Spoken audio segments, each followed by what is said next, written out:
Assalomu alaykum, hurmatli televizor ko'rguvchilar. Yaxshimsizlar? Dunyo Uyg'ur qurultiyi to'r televiziyasining kunlik xabarlar programmasiga hammanglar xush kelibsizlar. Men İftihar Abdurashid. Bugun payshanba. Hurmatli ko'ruvchilar, tövəndə diqqətinizlər kunlik xabarlar programmamızın təfsilatında bo'lsin. Dünya Uyghur Qurultayının sobiq raisi, Uyghur Kishilik huquq va demokratiya markazining raisi Dolqin Aysa, Shveysariyaning Jeneva shahrida o'tkazilgan Jeneva demokratiya munbiri va Birlashgan Davlatlar Tashkilotida o'tkazilgan xalqaro ona til faoliyatida har qaysi davlatlarning diplomatlari va siyosiy faoliyatchilar bilan uchrashib, Uyg'ur masalasini kun tartibga kelib kelish uchun lobby faoliyatlar olib borgan. Jeneva Demokratiya oliy darajaliklar boshliqlar munbiri har yili bir qatim ochiladigan xalqaroliq munbar bo'lib, Dunyo Uyg'ur Qurultiyi mazkur munbarning tashkillovchi tashkilotlardan biri. Bu munbarga har yili Uyg'urlarga vakolatan Dunyo Uyg'ur Qurultiyidan maxsus vakillar qatnashib so'z qilib, Uyg'ur irqiy qirg'inchiligi va Xitoyning Sharq Turkistonda olib berayotgan qirg'inchilik jinoyatlarini tanishtirib, Uyg'ur masalasini xalqaro kun tartibda tutib kelmoqda. Bu munbarning 2026 yillik yig'iniga Dolqin Aysa Uyg'urlarga vakolatan qatnashgan bo'lib, u munbarda har qaysi davlatlarning diplomatlari va siyosiy faoliyatchilar bilan uchrashib, Uyg'ur masalasini kun tartibga olib kelish uchun lobby faoliyat olib borgandan boshqa yana Birlashgan Davlatlar Tashkilotidagi xalqaro ona tili faoliyatiga qatnashib, Uyg'ur tili duch kelayotgan Xitoyning majburiy assimilyatsiyasini eslatgan. Bu haqda Jenevadan ziyoratimizni qabul qilgan Dolqin Aysa apandim ma'lumot berib o'tdi. Esselamu Aleyküm aziz vatandaşlar. Biz hazır Ceneva'da etkiliyotgan Ceneva Summit, yani Ceneva Ali derecelikler uçuruşuş insan hakları demokrasi boyunca Ali derecelikler uçuruş yığınıga katlaşıyordumuz.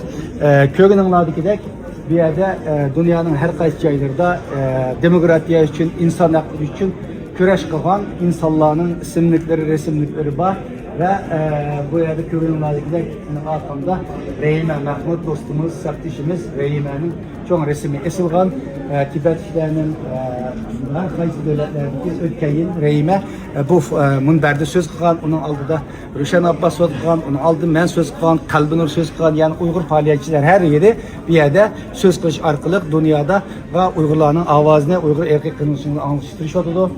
Bugün biz bir yakili bu fırsattan paylanıp yana dünyanın her kaysi yerlerine gelgen nurgulluğun kişilik hukuk demokratiya aktivistleri bilen devlet rehberleriyle uçuruş arkalık Uygur soykırımını, Uygur erkek kırgınçılığının devam kuvvetkalılığını yeni bir kadem anılkış fırsatlarımız oldu.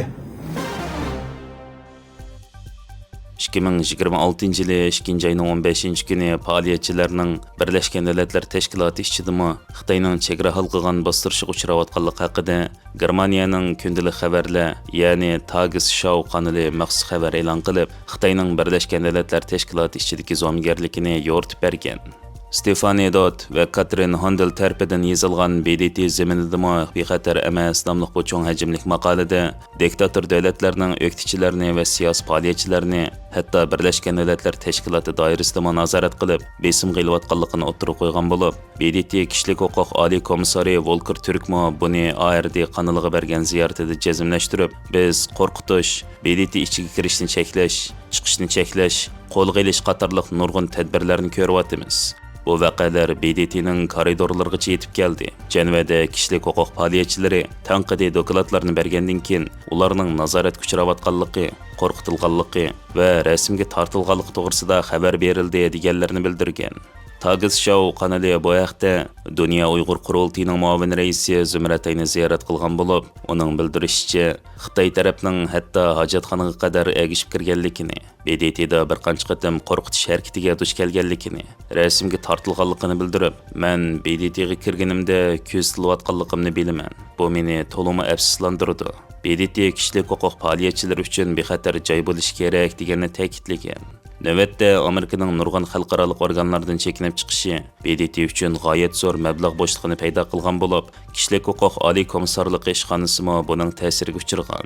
Oliy komissar Volker Türkning aytishicha, butkul kishilik huquq sistemasi intayin ojizlashib, bu sistema mavjudligini saqlab qolish yoki vayron bo'lish girdobiga berib qolgan bo'lib, BDTdagi bu iqtisodiy krizis va Amerikadan qolgan bo'shliqni fursat bilgan Xitoy BDT ichidagi zo'migarlikni tap tortmasdan oshkora ilib berishga o'tgan. Siyosiy faoliyatchilar kishilik huquq dafsanchiligini doklad qilish uchun Jenevadagi BDT shtabi, BDT kishilik huquq kengashi munbarlar va har xil BDT komitetlari oldida bosh kotibning topshiriqiga asosan guvohlik beradi va doklad sunadi. Siyosiy faoliyatchilarning BDT bilan bo'lgan bu hamkorlik sababidan o'tgan yilda 32 BDT a'zo davlat fuqarolari o'chilish tadbirlariga uchragan. Buning ichida Xitoy, Venezuela va Iran asosli salmoqni egallagan.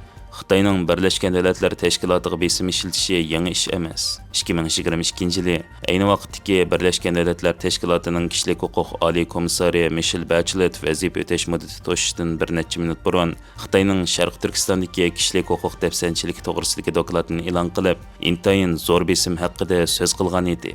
Xalqaro tekshiruvchi jurnalistlar birlashmasi tarafidan elib berilgan tekshirishdimi Xitoyning hukumat nomidan harakat qilayotgan atalmish hukumatsiz tashkilotlarining BDT kishilik huquq kengashiga borgan sari singib kirayotganligini xabar qilgan edi.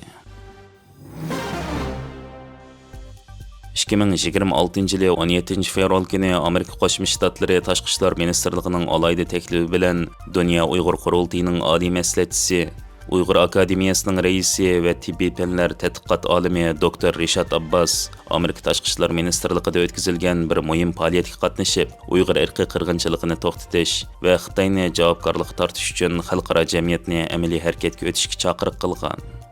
Dr. Rishad Abbas mazkur faoliyatda Uyg'ur irqiy qirg'inchiligini to'xtatish va Xitoyni javobgarlikka tortish uchun xalqaro jamiyatni amaliy harakatga o'tishga chaqirib, siyosiy besim hamda konkret qadamlarning nihoyat zarur ekanligini ta'kidlagan.